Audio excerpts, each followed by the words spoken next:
রাজনৈতিক ফায়দা হাসিলের জন্য আসেন না। রাজনৈতিক ফায়দা আরও বহুভাবে নেওয়া যায়। তিনি এসেছিলেন যে চিকিৎসার পর্যাপ্ত ব্যবস্থা আছে কিনা, এখানে আর কিছু করতে হবে কিনা, কিন্তু তারা জানে না যে রাজনৈতিক নেতৃবৃন্দের সকল সিচুয়েশনই ভূমিকা।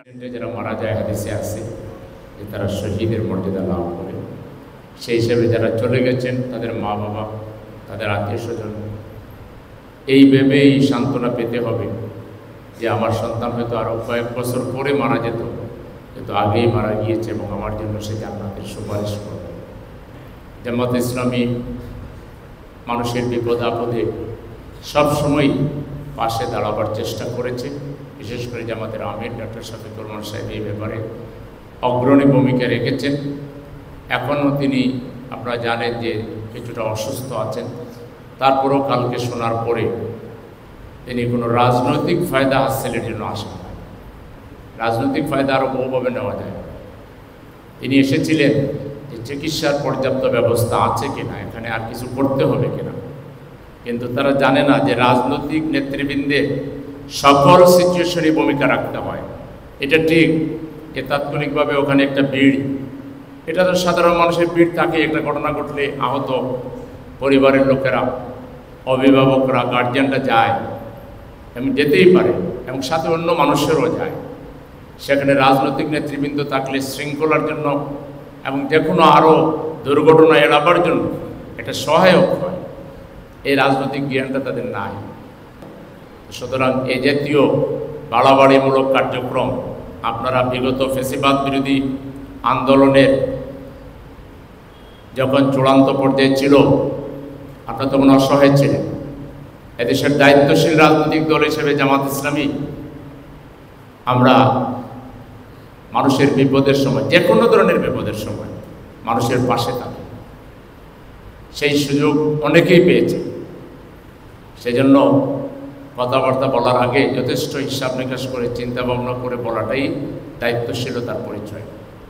সম্মানিত ভাইয়েরা, আমরা আজকে অত্যন্ত শোকাহত এবং আমরা সত্যি আমাদের বাসা হারিয়ে ফেলেছি। আমাদের প্রিয় কলেজার টুকরা ফুলগুলোকে, আমাদের আগামীর ভবিষ্যৎ জাতির কর্ণধারগুলোকে হারিয়ে আমরা গোটা দেশবাসী আজকে শোকাভিভূত। আমরা আমাদের অন্তরের অন্তঃস্থল থেকে হৃদয় নিংড়ানো ভালোবাসা, শ্রদ্ধা আমাদের সেই শহীদ শিশু কিশোর শহীদদের প্রতি নিবেদন করছি। তাদের মা বাবা, তাদের আত্মীয় স্বজনকে, শিক্ষক শিক্ষিকাকে এবং তাদের বন্ধুবান্ধব যারা আছে সবার প্রতি আমরা গভীর সমবেদনা জ্ঞাপন করছি। আর যারা এখনও বেঁচে আছেন, আল্লাহ তাআলা যেন তাদেরকে পুরোপুরি শেফা দান করেন, আল্লাহর কাছে সেই তৌফিক কামনা করছি।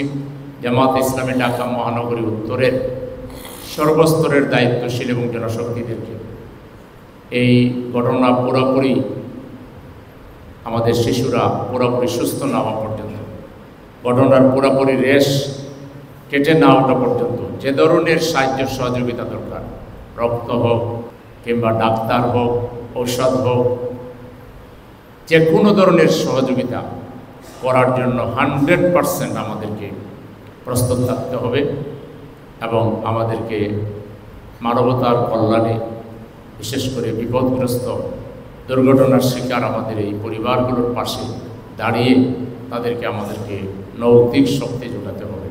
আমি ঢাকা মহানগর উত্তরের সর্বস্তরের দায়িত্বশীল এবং জনশক্তিকে সেই দিকে আবারও দৃষ্টি আকর্ষণ করে মহান মাবুদের কাছে আবারও সন্তপ্ত পরিবারগুলোকে ধৈর্য ধরার আল্লাহ যেন তৌফিক দেন এবং আমাদের এই জাতিকে আল্লাহ তাআলা যেন বিভিন্ন বিপদ আপদ মুসিবত থেকে, সব ধরনের বাড়াবাড়ি থেকে, রাজনৈতিক ফেসাদ থেকে, আমাদের সমস্ত অশান্তি থেকে এই দেশকে আল্লাহ তাআলা হেফাজত করে একটা শান্তির ঠিকানায় যেন আল্লাহ পরিণত করে দেন।